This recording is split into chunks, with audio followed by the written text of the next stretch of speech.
Shooting with anamorphic lenses has always been a bit of a hassle for me, since historically we've only had manual focus options available for the L mount.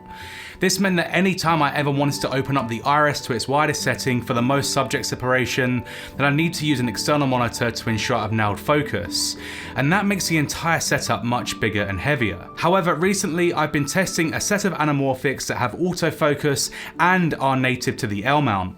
They match the way that I prefer to shoot, and therefore are the very first set of anamorphics I'd actually consider using on a regular basis for both client work and my YouTube videos. They allow me to keep my setup small and agile, and the introduction of usable autofocus means that I can work much faster too. The Sirui Astra anamorphic lenses have a 1.33 times squeeze factor, giving you a final aspect ratio of 2.39 to 1 when shooting in 16:9, and they weigh between 600 and 700 grams depending on the focal length. Sure, a 1.33 times squeeze isn't the most extreme anamorphic look you can get, but that's actually what I like about this set. They give you some of that anamorphic flavour without being too stylized, and therefore are more usable for the kind of client work that I'm shooting on a regular basis. For those wondering how good the autofocus actually is, stick around because I've done some tests to give you a better idea on their reliability. But for now, let's look a little closer at the overall design of the Astra series anamorphics. These lenses all share the same front filter size of 67mm and have a really nice cutout for the feet distance markers just beside the focus ring. The manual focusing experience is really nice, with a smooth focus ring and a good amount of resistance to stop it running away from you. There's an AF/MF switch, a rubberized custom function button, and an iris lock switch on all of these lenses. You also have a switch on the opposite side that allows you to toggle between a clicked and declicked aperture ring depending on your preference. These lenses have a fully metal construction, making them feel really premium in the hands. Sirui have always done a great job in the build quality department, so I have no doubt that these lenses will be able to take the odd knock and scuff on set. Sirui were kind enough to send me the full set of Astra primes, and they came in a lovely hard case for safe transportation. From my knowledge, these are the very first anamorphic lenses with autofocus that cover the full frame image circle and are native to the L mount. And this is huge considering Sirui only joined the L mount alliance in March this year. This of course sounds lovely on paper, but now let's get into the AF performance itself. To put it bluntly, you shouldn't expect the same AF reliability as you get from the native spherical Lumix or Sigma lenses. They're definitely not perfect, and I did notice them struggling to keep up on a few occasions. That doesn't mean that the AF is unusable though, and for 80% of what I shoot, I was confident leaving them in full auto even while tracking a moving subject. I did notice some focus breathing, and that can be ugly at times, so just be aware of that if you are planning on tracking a subject that's either moving away or towards the camera in the shot. It's definitely a semi-hit or miss experience, but I'd say that the majority of the time these lenses were hitting instead of missing. The way that I'd use these lenses for critical shots would be to use the AF to acquire focus, and then I'd flip my camera into manual focus just to ensure that it's not jumping around or pulsing once I press record. All of my tests were shot with the AF speed and sensitivity set to 0 in my Lumix cameras, so you could effectively massage those settings to get the results that you're after. I think that for a first attempt at autofocus with full frame anamorphics, Sirui have actually done an admirable job, and of course it can only get better from here on out. I definitely had a much higher success rate with hitting focus compared to the fully manual anamorphic counterparts I've tested, especially at the shallower T-stops, and that meant that I had more usable footage to play with in the edit, so that's a solid thumbs up from me.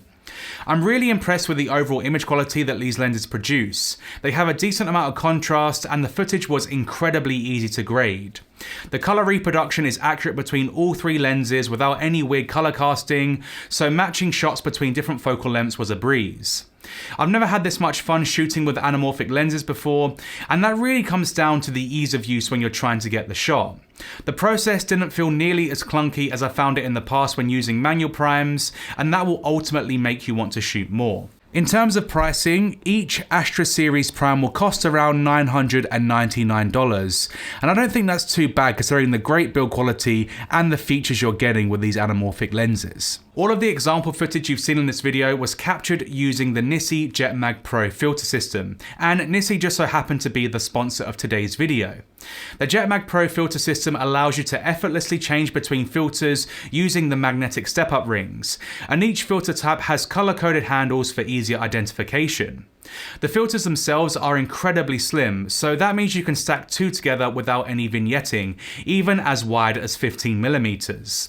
The filter set comes in this gorgeous hard clamshell carry case, and you get a metal back and front filter cover for safe transportation and storage. The True Color ND filter has zero color casting and features a special nano coating that reduces glare and increases image quality. I've got the creator kit that includes the 1 to 5 stop True Color ND filter, a 1/8 mist filter, and a 4 stop FS ND filter, along with 4 magnetic step-up rings that take you from 67mm all the way up to 82mm. They're easily the highest quality filters that I've ever used, so if you're in the market for a filter set that gives natural color reproduction, no X patterns, and easy installation, then I'd highly recommend the JetMag Pro system.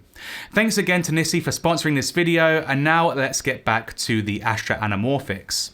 One aspect of shooting with anamorphic lenses that you should always be wary of is the minimum focusing distance, since they always tend to struggle more with close focusing compared to your standard spherical lenses. The Astra series does a respectable job in this department though, with a minimum focusing distance of 0.5 meters on the 50mm, 0.6 meters on the 75mm, and 0.7 meters on the 100mm.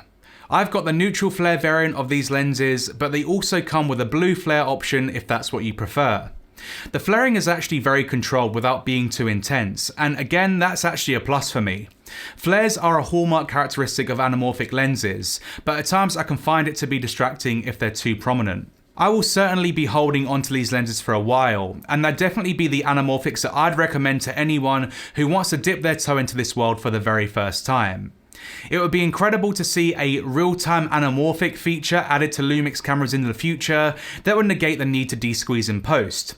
Realistically, you wouldn't use a footage without de-squeezing it first anyways, and this will make the entire workflow just that little bit quicker. That's it from me on this one. If you're a regular viewer on this channel and still haven't subscribed, then please do so because it helps me out massively. Thanks again for watching, and let me know what you think of these lenses down below in the comments.